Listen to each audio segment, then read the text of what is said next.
En France, les intempéries qui traversent notre pays ont-elles fait 2 morts? Une personne sans domicile fixe à Valenciennes et un piéton qui a chuté sur la voie publique à Croix. Il y a aussi une vingtaine de blessés recensés dans les départements du Nord et du Pas-de-Calais. Ce matin, la circulation a été très difficile sur les routes et sur les rails. Marion Fiat, Bora Girbas et Charlie Zerman. Il y a jusqu'à 20 cm de neige à certains endroits. Les conditions de circulation sont si difficiles que la préfecture recommande aux automobilistes de rouler à une allure de 20 km/h. À Marc-en-Calaisis, 3 personnes ont été grièvement blessées dans un accident de la route cette nuit. Et ce matin, le conducteur de ce véhicule a perdu le contrôle. Le véhicule arrive assez vite et que le véhicule a fait un tête à queue et s'est projeté dans le fossé. Alors, dès que le jour s'est levé, Clément, l'agriculteur de ce village, a installé la lame sur son tracteur pour tout déneiger. À certains endroits, on ne distingue même plus les routes. Donc chez nous, c'est dans les corons, hein, donc des petites routes, pas toujours évidentes, mais on le fait de bon cœur. Enfin, je pense que c'est un service rendu que nous, le monde agricole, on peut faire à nos concitoyens. Et il n'y a pas que sur les routes que les trajets ont été rendus difficiles. Des trains ont subi des retards, parfois même ont été supprimés, comme ici, en gare de Béthune. Bah si, du coup j'ai dû anticiper une demi-heure, quoi, c'est tout. Voilà. Il y a toujours une solution pour aller travailler, hein.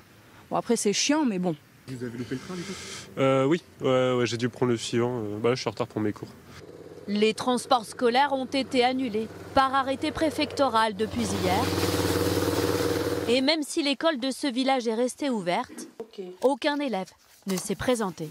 La continuité pédagogique est assurée via l'ENT, donc les enfants ont du travail à la maison et les parents n'ont certainement pas souhaité se déplacer vu les conditions de circulation dans les écoles. C'est une neige très lourde qui a fait chuter des câbles téléphoniques et électriques.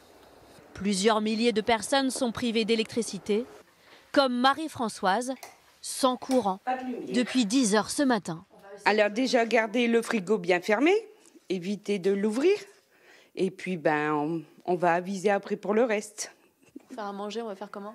Ah écoutez, si ça va pas, on ouvrira une boîte. De nouvelles chutes de neige sont attendues cet après-midi dans le département du Nord et du Pas-de-Calais. La vigilance orange est prolongée pour des risques importants de verglas, au moins jusqu'à demain matin. Une journée très compliquée, on l'a compris, avec aussi des restrictions de circulation pour les camions arrêtés ici sur le bas-côté entre Maubeuge et Laon. À la neige et au verglas s'ajoutent des inondations en Ille-et-Vilaine et en Seine-Maritime, avec parfois la panique pour les habitants qui doivent évacuer.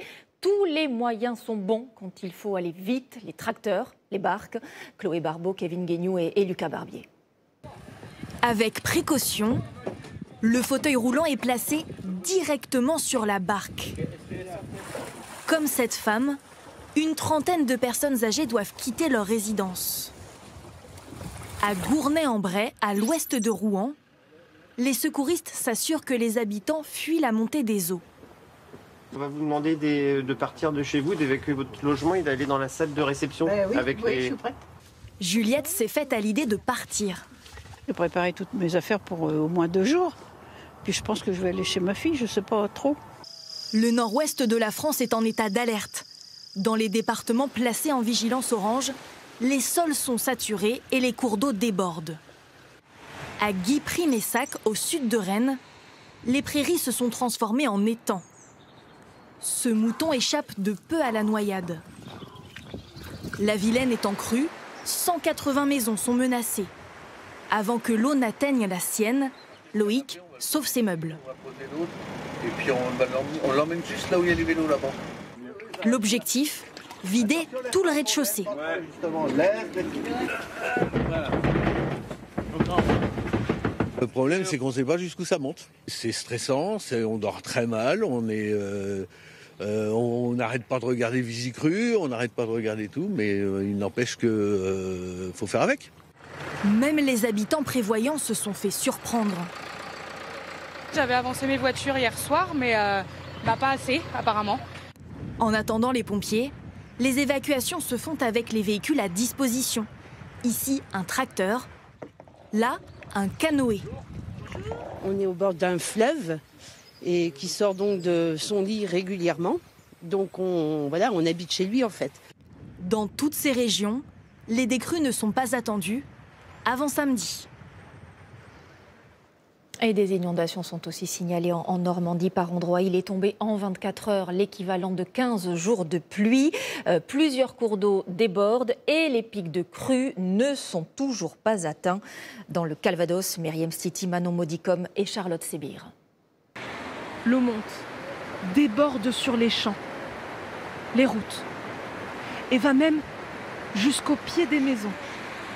Et là, c'est un arbre qui a dû se casser quelque part et qui est déversé. La puissance de ce fleuve, l'Orne, arrache les arbres. Face aux éléments, Sabrina est impuissante. Sa terrasse a disparu sous les flots. Ça fait peur. Franchement, ce matin, j'ai eu peur. La terre est gorgée d'eau, sa cave inondée. Cette riveraine a dû emprunter 3 pompes à eau à ses voisins. C'est vrai que c'est jamais arrivé. C'est la première fois en 9 ans. C'est à ce point-là.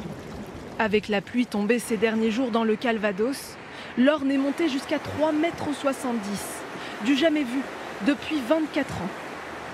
Donc, vous avez l'échelle effectivement au niveau du pont qui nous permet de voir l'évolution du niveau de l'Orne. Le maire de cette commune surveille attentivement la crue. Une vingtaine d'habitations sont menacées par des inondations. Si on venait à avoir un niveau qui monte sensiblement, dans ce cas-là, on reprendra donc la démarche auprès de tous les riverains pour la mise en sécurité des personnes. À une vingtaine de kilomètres de là, à Metz-sur-Orne, la Lèze, une rivière, est sortie de son lit. Ça fait la deuxième fois que ça se fait. Deuxième fois qu'il y a de l'eau comme ça quand même. C'est tout. En 52 ans. Ah oui. Sur l'ensemble du département du Calvados, les sapeurs-pompiers dénombrent 83 interventions et 900 appels. À l'heure actuelle, la pluie continue de tomber. Des éclaircies sont annoncées seulement à partir de 14 h. Dans l'Oise, la commune de Grandvilliers est la plus touchée par ces inondations. Les habitants, vous allez l'entendre, ont été particulièrement surpris par la montée des eaux jusque dans les maisons sur place. Pour nous, Zaka Gili et Thierry Chartier. Depuis le petit matin, les pompiers multiplient les interventions. On a été réveillés en sursaut à 4h30 du matin. Les pompiers ils frappaient au volet et pour nous dire que c'était inondé. Les pompes tournent à plein régime. Vous avez dû évacuer votre maman? Ah bah oui, vous allez voir. Il faut faire vite pour éviter que l'eau présente dans les caves remonte dans les maisons. Depuis 3 h ce matin, on est inondé. L'eau, il y avait 10 cm au départ. Maintenant, on en est arrivé là. Donc la chaudière est complètement inondée. À Grandvilliers, l'eau stagne dans les champs. Les nappes phréatiques sont pleines et les sols sont gorgés d'eau. La neige d'hier n'a rien arrangé. Donc l'eau coule en surface dans nos plaines. Elle s'accumule à cet endroit ici de Grandvilliers, c'est souvent le cas d'ailleurs en cas d'orage. Et en fait, toutes les maisons qui se trouvent en contrebas se trouvent inondées, notamment au niveau des sous-sols. Au total, 2 personnes ont dû être évacuées pour raisons médicales. 10 maisons ont été touchées par l'inondation avec des conséquences directes pour les habitants. Disons qu'on n'a plus d'électricité, donc plus de chauffage. Après, bon, on va se débrouiller, on n'a pas le choix. Les opérations de pompage vont continuer cet après-midi. Les autorités espèrent un retour à la normale en début de soirée.